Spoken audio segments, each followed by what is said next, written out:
સાપથી આપણા જેવા સામાન્ય લોકો દૂર ભાગે, પણ રાજકોટના આ મંદિરમાં આ રોજનો માહોલ છે. આવા મોટા સાપ જેને જોઈને બીક લાગી જાય એવા સાપ પણ અહીં ખુલ્લામાં આ રીતે ફરતા હોય. અને આ બધા સાપ આ મંદિરના પૂજારીના ઘરના સભ્યો જેવા છે. જુઓ કેવો આ મોટો સાપ એમણે આરામથી હાથમાં પકડ્યો છે, કારણ કે પૂજારી મનુભાઈ વર્ષોથી આ સાપની વચ્ચે એમની સાથે એક પરિવારની જેમ રહે છે.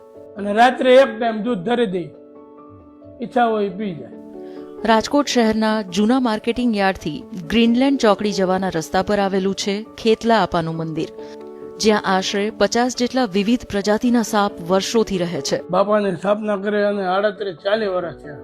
પછી 2006 માં આપણે આ પ્રતિષ્ઠા કરી મંદિરનું પ્લોટ લઈને આપણે મંદિર. દાદા ખેતલિયા દાદા નાગ સ્વરૂપે આવે એનો કોઈ અંદાજ ન હોય. ક્યારેક 50 સ્વરૂપ હોય, ક્યારેક 60 હોય, ક્યારેક 100 પણ હોય. દેવનો ડર ન હોય ને શેતાનનો ડર હોય. દેવનો ડર હોય. તમે નજર સમક્ષ જોવો છો, રહેતી તો બાપાને આ જે લાદી છે આ બધું કડક પડે, અને બાપાના જોડ કે રેતી એવું જોઈ તો એ આમ બેસી શકે.